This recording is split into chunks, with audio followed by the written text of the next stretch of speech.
مرفوع اسم آیا فعل کے بعد تو یہ انا کا اسم ہو گیا. غفور غائن فا را روٹ ورڈ کے ساتھ مبالغے کا صیغہ ہے.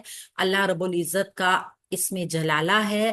رحیم صفت مشبہ ہے. رحمیم نہایت رحم کرنے والا.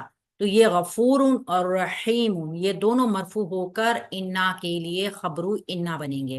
انا کا اسم منصوب، انا کی خبر مرفوع. بس ذہن میں رکھنا ہے آپ نے.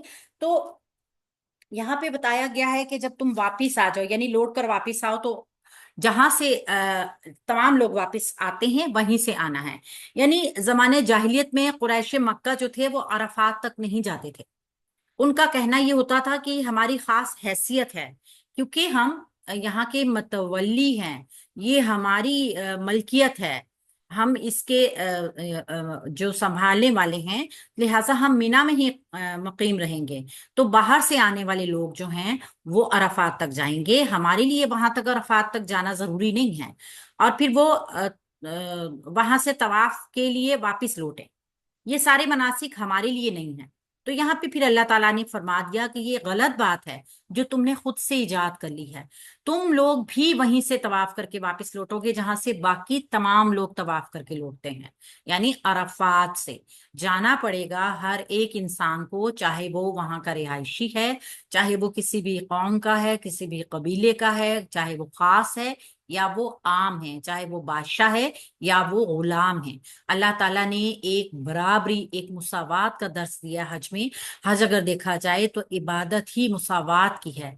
امیر ہو یا غریب ہو، آقا ہو یا محکوم ہو، بادشاہ ہو یا فقیر ہو، یہ تمام کے تمام ایک ہی جگہ پہ حج کرتے ہیں، ایک ہی طرح کے مناسک ادا کرتے ہیں، ایک ہی طرح کی صعوبتیں اٹھاتے ہیں. گویا فرق کو ختم کرنے کے لیے اس رکن کو رکھا گیا. اور پھر اس کی فضیلت اللہ تعالیٰ نے بنوائی کہ جو حج مقبول ادا کرتا ہے وہ بالکل گناہوں سے اس طرح پاک ہو جاتا ہے جس طرح وہ اس دن تھا جس دن وہ اپنی ماں کے پیٹ سے پیدا ہوا تھا.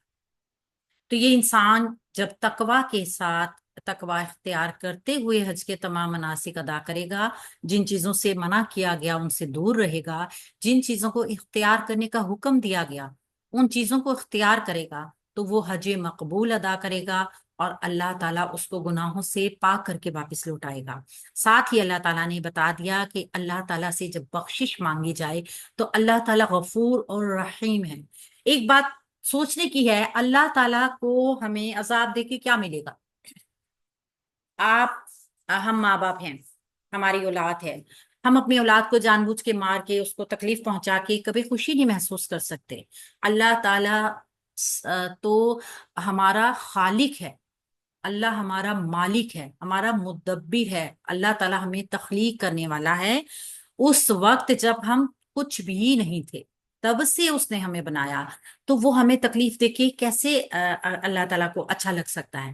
لازمی طور پہ اللہ تعالیٰ نہیں چاہتے کہ وہ اپنے بندوں کو تکلیف دیں. اسی لیے اللہ تعالیٰ بار بار حکم دیتے ہیں کہ اللہ سے بخشش مانگ لو، اللہ سے توبہ مانگ لو تاکہ اللہ تعالیٰ تمہیں معاف کر دے. ایک ماں بھی جب بچہ کوئی غلطی کرتا ہے نا تو وہ فوراً اس سے ایکسپیکٹ کرتی ہے کہ غلطی کرنے کے بعد سوری بول دیا جائے، تو ماں مطمئن ہو جاتی ہے. اللہ رب العزت کا بھی یہاں پہ آپ دیکھیے کہ اللہ بار بار بار اپنے بندے سے استغفار کرنے کے لیے حکم دیتا ہے. اللہ تعالیٰ بندے کو حکم دیتا ہے کہ استغفار کرو. اس کا مطلب ہے اللہ تعالیٰ بندے سے چاہتا ہے کہ وہ استغفار کرے اور اللہ اس کو معاف کر دے، کیونکہ اللہ کو کوئی فرق نہیں پڑتا. اللہ تعالیٰ چاہیں تو ہم تمام کی تمام کو جہنم میں بھر دیں اور ہم سے بھی بہتر کوئی نئی قوم لے آئیں، امت لے آئیں، کوئی تخلیق کر لیں. اللہ کو تو کوئی فرق نہیں پڑے گا. اللہ کی محبت ہے ہمارے ساتھ کہ اللہ ہمیں طریقہ بتاتے ہیں کہ آپ جب ہم اللہ تعالیٰ سے مغفرت طلب کریں گے تو اللہ ہمیں بخش دے گا.